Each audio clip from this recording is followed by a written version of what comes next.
귀한 찬양 감사합니다. 연습 많이 하셨습니까? 네, 은혜로운 찬양 너무 고맙고, 우리 유신옥 권사님, 박수 쳐야 됩니다. 박수 한번 하겠습니다. 왜 권사님 죄인처럼 고개를 저으리고 너무 잘했습니다. 고맙습니다. 이렇게 종료주일날 귀한 찬양 해주셔서 너무너무 감사합니다. 여러분, 오늘 종료주일입니다.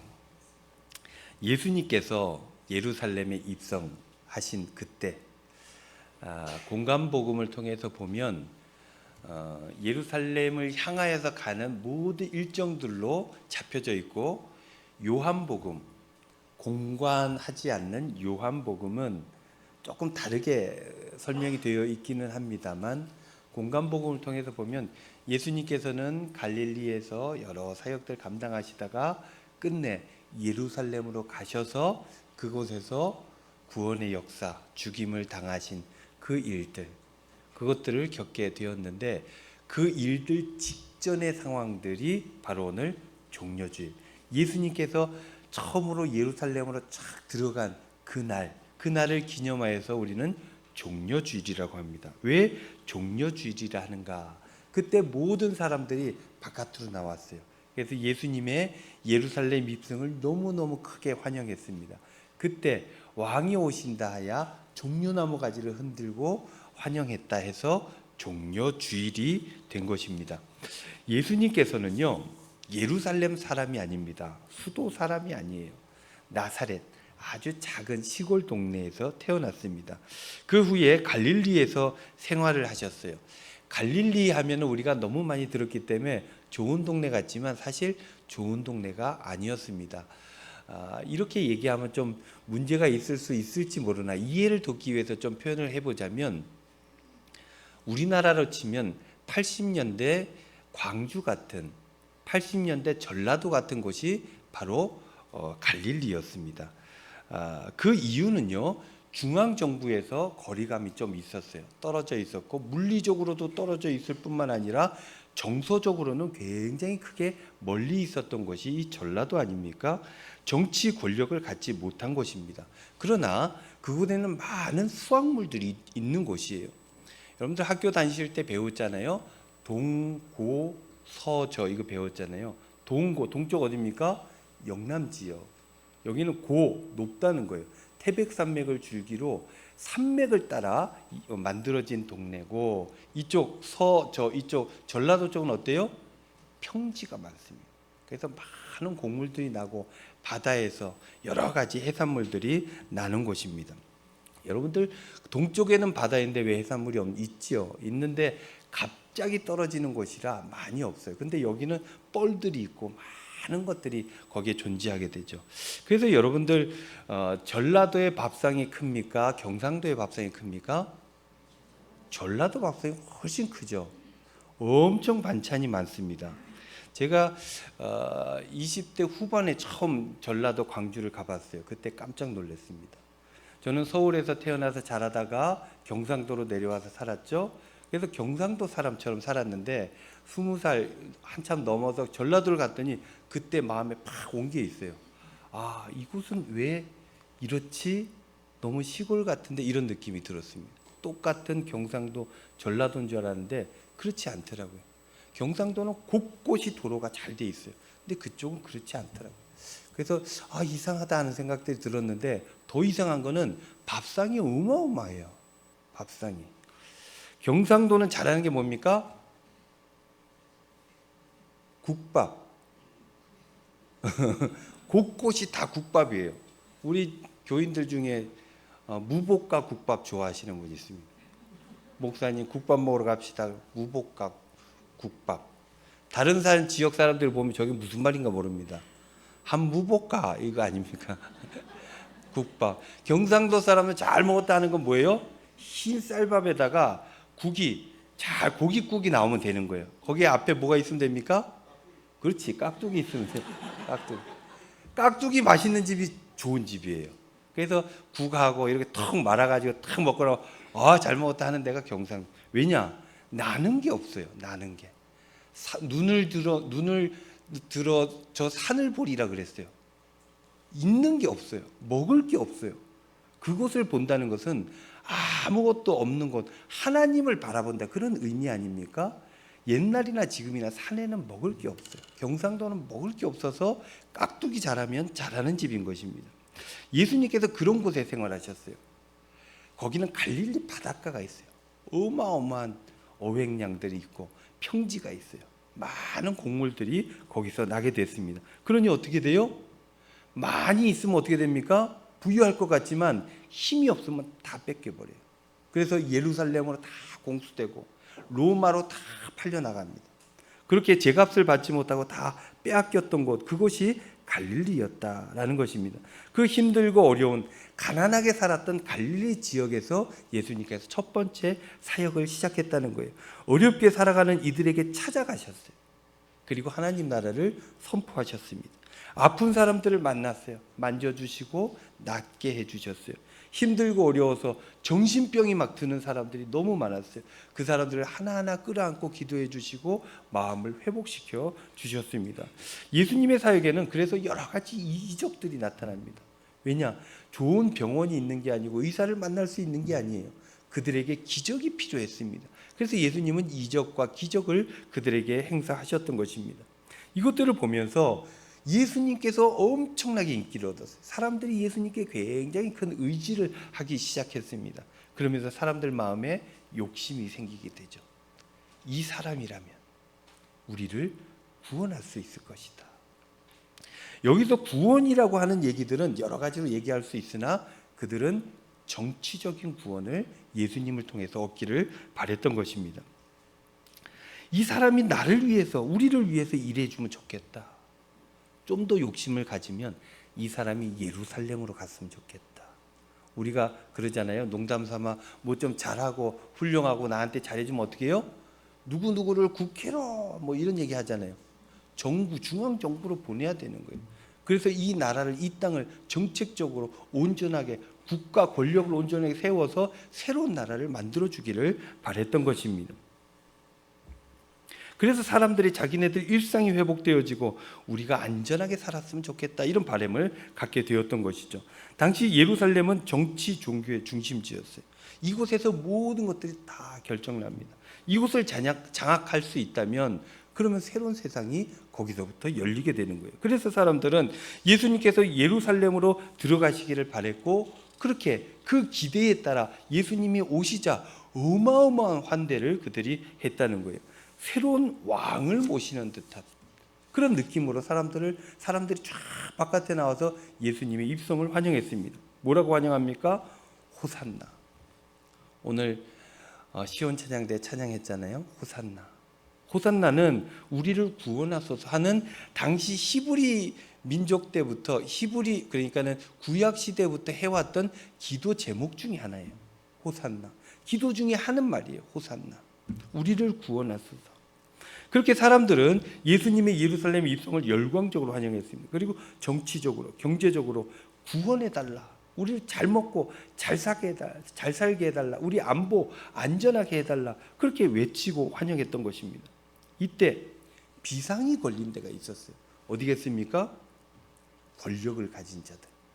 새로운 권력이 나타났다 싶으니 얼마나 무섭고 두려웠겠습니까? 사람들이 너무 크게 환호하고 있어요. 이것 때문에 나라가 전복되는 것이 아닌가 걱정 근심을 하게 되었던 것이죠. 자신들의 세상이 망하겠다, 크게 위협을 느꼈습니다. 이들은 그래서 군중의 환호를 받으며 예루살렘으로 들어오는 예수님을 어떻게든 제거해야 되겠다, 이런 생각들을 하게 되죠. 예수님께서는 예루살렘으로 들어가시자마자 뭘 했습니까? 성전으로 갔어요. 여러분, 예루살렘 성전은 건드리면 안 되는 동네입니다. 너무너무 중요한 곳이에요. 이 유대인들에게 있어서 목숨보다도 중요한 곳이 바로 이 성전이에요. 근데 예수님께서 성전으로 제일 처음 가셨어요. 가서 뭐라 그래요? 강도의 소굴이다, 다 뒤집어 엎어버렸어요. 난리도 이런 난리가 없는 것입니다. 여러분, 당시 로마가 그 지역을 그 정치 지도자를 보내잖아요. 총독이라 그러잖아요. 그 총독도 예루살렘 성전은 함부로 못했습니다. 말도 못 꺼냈어요. 돈 좀 빌려 쓰자고 뺏었다가 조금 1달란트인가 뺏었다가 전쟁이 날 뻔했어요. 그래가지고 거기는 아무도 못 건드리는 곳인데 예수님이 가시자마자 그곳을 건드려 버린 거예요. 종교의 핵심지였던 그곳, 강도의 소굴이라고 다 뒤집어 엎었습니다. 이때부터 종교 지도자들, 이 총독은 한 걸음 물러나 있지만 유대 종교 지도자들과 전쟁이 선포되어진 거예요. 이후 사람들에게 다가올 천국을 얘기하시고 예수님께서는 사람들에게 이 세금 문제에 대한 이야기도 언급해 주셨어요. 그리고 부활, 계명에 관한 이야기들을 하셨고 그 이후에는 바리새인, 서기관들, 기득권층들 아닙니까? 이 사람들에게 가서 문제 제기를 합니다. 그리고 당신들의 권력, 인간의 권력, 탐욕, 그것은 다 무너질 것이다. 예루살렘 성전이 무너질 것을 경고했던 거예요. 그러니 그들에게 있어서 얼마나 위협적이었겠습니까? 얼마나 무서웠겠습니까? 이게 마태복음 21장부터 25장까지의 내용이에요. 그리고 26장에는 어떤 얘기가 나오냐면 이제 종교 지도자들이 안 되겠다. 저자를 제거하는 방법으로는 죽임밖에 없겠다. 죽여야 되겠다. 이 생각을 가지고 저들이 모의를 하기 시작합니다. 그리고 끝내 그들이 죽일 방법으로 선택한 게 뭐예요? 법이었습니다.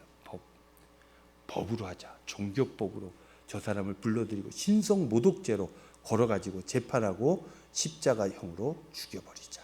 그렇게 마음을 먹은 거예요. 재판을 시작해서 그 재판으로 이 예수를 죽이겠다 마음을 먹었던 것입니다. 그리고 측근들을 회유하기 시작했어요. 예수님의 제자들, 그 사람들 배신자들이 나타나도 계속 회유를 한 것이죠. 거기에서 넘어간 사람이 누굽니까? 가룟 유다는 최고의 예수님의 제자였어요. 그러나 최악의 제자가 되죠. 그런데 여러분, 가룟 유다가 넘어갔는데 그렇게 최측근이었고 이 재정을 담당하는, 여러분들 교회에서도요, 재정부는 아무나 안 맡깁니다. 재정부는 아무나. 굉장히 중요한 그런 부서예요. 이 재정을 감당하고 있던 사람이 가룟 유다였습니다.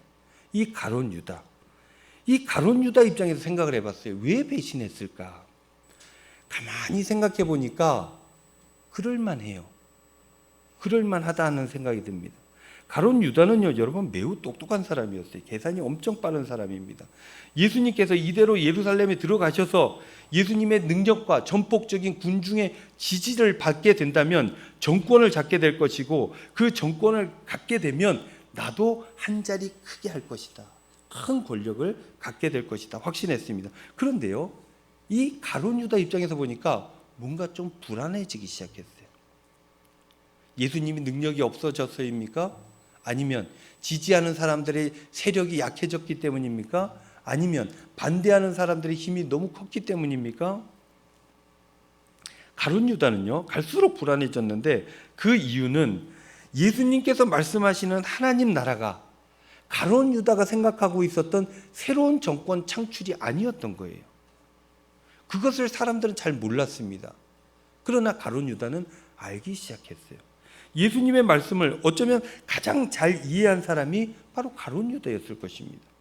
언젠가부터 불안했는데 그 불안이 본격적으로 시작하게 된 때가 언제입니까? 예루살렘 입성이었어요. 예루살렘 입성하면 여러분들 떠오르는 게 뭐 있습니까? 종려주일. 종려주일 하면 떠오르는 게 크게 두 가지가 있어요. 그 첫 번째, 호산나. 오늘 찬양했잖아요. 종려주일이라서. 호산나 다윗의 자손이요. 제일 높은 곳에서 호산나더라. 이 호산나, 환영의 문구예요. 우리를 구원하소서 하는 환영의 문구. 그게 제일 중요한 하나의 단어고, 두 번째 단어가 무엇인가? 바로 나귀 새끼입니다. 나귀 새끼. 예수님께서는 나귀 새끼를 타고 예루살렘으로 입성하셨어요. 호산나 외치는 군중의 환호는 그렇다 치고, 여러분들 왜 나귀 새끼를 사람들이 기억합니까? 말도 안 되는 장면이기 때문에 그래요. 말도 안 되는 장면. 우리 둘째 아들이 군대에 있습니다. 우리 민욱이도 좀 있으면 연락 올 텐데 한 주간 잘 지내셨나 모르겠네. 군대에 있는데 이 아들이 순진에 빠져가지고 농담을 못 알아들어요. 제가 농담을 하면 진짠가 가짠가 막 놀래는 적이 한두 번이 아니에요. 그래서 제가 공식을 하나 만들어서 가르쳐 줬어요. 아빠가 말도 안 되는 소리를 하면 농담이다. 그거는 말도 안 되는 일이 너에게 벌어지는 게 아니라 말도 안 되는 일을 하면 농담이야. 웃으면 돼. 근데 그게 잘 안 되나 봅니다. 농담하면 가끔씩 눈이 뻥. 우리 처가 식구들이 다 그래. 농담을 하지 않습니다. 매우 신실해가지고 절대 농담하지 않습니다. 근데 우리 이제 처가 식구의 피를 좀 받았나 봐요. 농담을 못 알아들어요. 예수님께서는 조크 같은 거였어요. 말도 안 되는 걸 한 거예요. 왜냐? 왕으로 환영하고 있으면 뭘 타야 됩니까? 말을 타야 돼요. 근데 나귀를 타고 왔어요. 나귀를 탔는데 그것보다도 더 작은 나귀 새끼를 타고 갔어요. 띠뚱띠뚱. 나귀 새끼가 무슨 죄입니까? 얼마나 힘들었겠습니까? 그 나귀 새끼를 타고 웃기는 일을 한 거예요. 그래서 사람들은 호산나 환영의 목소리와 우스꽝스러운 나귀 새끼를 기억하게 된 거예요. 예수님께서 일부러 하신 겁니다. 일부러. 나귀 새끼를 탄 데에는 몇 가지 이유가 있습니다. 그냥 한 것이 아니라 예수님의 연출이었는데요. 마가복음 11장 1절로 2절 말씀 보면 이런 말씀이 있습니다. 그들이 예루살렘에 가까이 와서 감람산 벳바게와 베다니에 이르렀을 때에 예수께서 제자 중 둘을 보내시며 이르시되 너희는 맞은편 마을로 가라. 그리고 그리로 들어가면 곧 아직 아무도 타보지 않은 나귀 새끼가 매어 있는 것을 보리니 풀어 끌고 오라 그랬어요. 그러니까는 벳바게, 베다니, 여러분도 오늘 집에 가서 사전 한번 인터넷 검색 한번 해보세요. 예루살렘이 이렇게 있으면, 이쪽에 있으면 이렇게 가는 길 바로 앞북내 감람산, 올리브산이에요. 올리브가 많이 나서 감람산이라고 하는데 감람산 기슭에 있는 마을이에요. 그래서 베다니를 거쳐서 벳바게를 통해서 가는데 벳바게 가가지고 베다니로 아마 여겨져요. 맞은편이라고 마태복음에 나와 있어요. 맞은편 동네 가서 가지고 와라. 한 번도 타지 않는 나귀 새끼. 그러니까 안장도 없고 누굴 태워본 적도 없는 어린, 누굴 태워야 되겠다라고 마음 먹지 않은 어린 나귀 새끼를 얘기해요. 그게 있을 텐데 그거 풀어오너라. 그거 타고 가자. 라고 해서 제자들 일부러 시킨 거예요. 그래서 데리고 와서 그 나귀 새끼를 타고 들어가는 거예요. 여러분 멋지게 들어가려면 성체를 타야 됩니다. 큰 나귀를. 근데 큰 나귀도 웃긴 거예요. 근데 나귀의 새끼를 탔으니 더 웃긴 거예요. 사실은 말을 타야 됩니다. 말은 이렇게 높은 곳에서 쪼각쪼각 거리면서 권위의 힘의 상징 아닙니까? 말을 타고 내려다보면서 가야 되는데 적어도 왕이라면 다윗 시대에 솔로몬이 한 번 노새를 탄 적이 있어요. 적어도 아플 때 탔어요. 노새 정도는 타줘야 돼요. 근데 그것도 아니고 조그마한 나귀 새끼를 타고 간 거예요. 그 이유를 오늘 우리가 읽은 본문에서 우리가 찾을 수 있습니다. 다시 한번 볼까요? 스가랴 9장 9절 말씀. 다 같이 읽습니다. 시작. 시온에 따라 크게 기뻐할지어다. 예루살렘에 따라 즐거이 부를지어다. 보라, 네 왕이 네게 임하시나니 그는 공의로우시며 구원을 베푸시며 겸손하여서 나귀를 타시나니 나귀의 작은 것 곧 나귀 새끼니라. 아멘. 이거 구약 말씀 아닙니까? 언제적이냐면 예수님 시대 한참 전이에요. 바벨론으로 잡혀갔잖아요. 유다가 망하고 바벨론 잡혀간 이후에 한참 마음고생을 하고 그들이 하나님의 인도하심 따라 이제 유대 땅으로 돌아왔어요. 돌아와서 제일 먼저 한 게 뭡니까? 도시를 건축하가는데 제일 먼저 한 게 성전 건축부터예요. 그리고 성벽을 쌓기 시작합니다. 그러니까 성전 건축과 성벽 쌓기 그 사이 언제쯤이라고 추정이 돼요. 그때 스가랴라고 하는 선지자가 나와서 백성들에게 선포했는데 그 이야기예요. 그러니까 이것은 유대 사람들 모두가 알고 있어요. 그 옛날 왕이 오시는데 메시아가 나타나실 텐데 그 메시아가 어떤 모양새냐 이렇다는 거예요. 공의로우시고 구원을 베푸셔서 이 땅에 왕이 임하실 때 예루살렘에 따라 예루살렘 사람들 유대인들아 기뻐해야 된다라고 얘기하고 있는 거예요. 근데 그 왕이 어떻게 오십니까? 공의로우며 구원을 베푸시는데 겸손하여서 나귀를 타고 온다는 거예요. 예수님도 알고 모든 유대인들이 아는 그 글귀, 그 말씀대로 예수님께서는 일부러 나귀를 탔다는 거예요. 나귀 새끼를 탔다는 거예요. 이 나귀 새끼를 탄 것, 그 의미, 구체적으로 세 가지를 한번 오늘 나눠보기를 원합니다. 첫 번째, 나귀 새끼를 탄 이유는 예언된 만민의 왕이다. 내가 왕으로 오고, 왕으로 온다는 건 뭐예요? 새로운 나라가 너희들에게 임한다 하는 그 이야기인 것입니다. 자신이 구약에서 예언된 메시아, 만왕의 왕이라고 얘기하면서 이 죄 많고 팍팍한 세상에서 새로운 나라가 생겨나게 될 것인데, 그 나라의 왕이 나다. 나 예수다. 내가 그 새로운 나라를 열어줄게 라고 얘기했던 거예요. 근데 이 새로운 나라를 이 유대인들은 어떻게 이해해요? 로마의 정부에서 벗어나는 그런 새로운 정치적인 나라라고 여겼기 때문에 크게 환영했던 것입니다. 두 번째, 예수님께서 나귀 새끼를 타신 이유, 겸손하기 때문이에요. 새로운 나라는 군림하는 자들에 의해서 운영되는 나라가 아니라는 거예요. 여러분들, 왕들은 군림하죠. 본인이 곧 나라예요. 짐이 곧 국가입니다. 그들은 권위로 똘똘 뭉쳐 있어요. 근데 예수님께서 임하게 하시는 새로운 나라는 그 권위, 권력, 힘으로 임하는 나라가 아니라고 얘기해 주시는 거예요. 여러분들 사진 한번 띄워줘 보시겠어요? 이제 영화의 한 장면을 제가 캡처해 갖고 온 건데, 예수님이 언뜻 보면 뭘 탔는지 모를 정도예요. 사람들에 파묻혀 있습니다. 들고 있는 건 종려나무 가지고. 그러니까 나귀 새끼, 아마도 뭐 저거보다 저 작았을 거라고 생각하는데 저걸 타고 오는 거예요. 그러니까 사람들 사이에 파묻히게 되는 거예요. 말을 탔으면 우뚝 솟아 있을 텐데 파묻혀서 니나 내나 같은 사람이 된 거예요.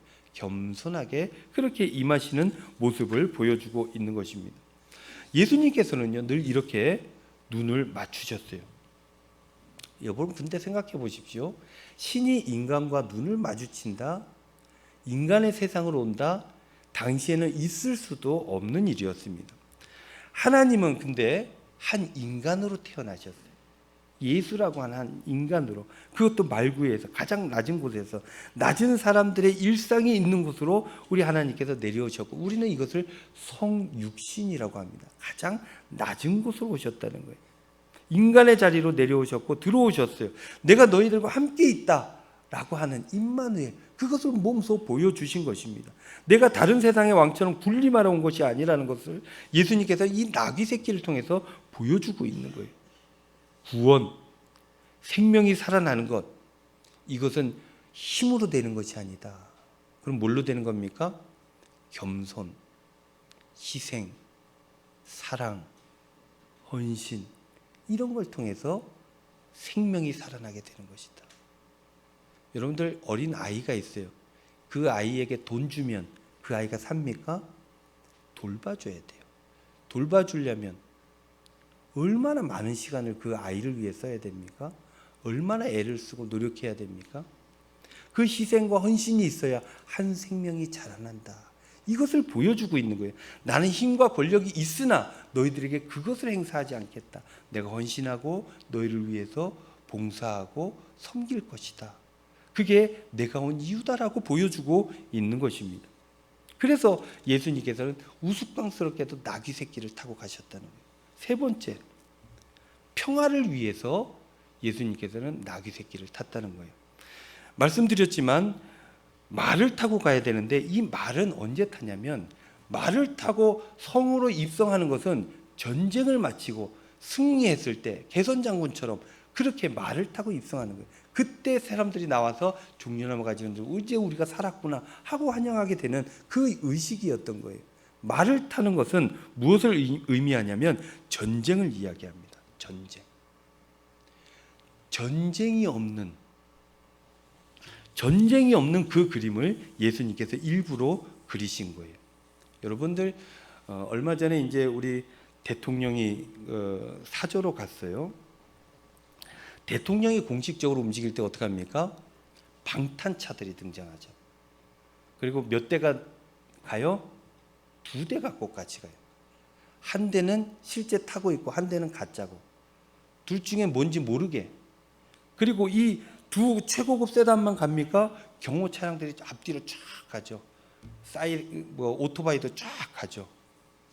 그렇게 얼마 전에 탄핵된 대통령도 아크로비스타 사저로 갈 때 그러고 갔다는 거예요. 원래 그러고 가야 되는 것입니다.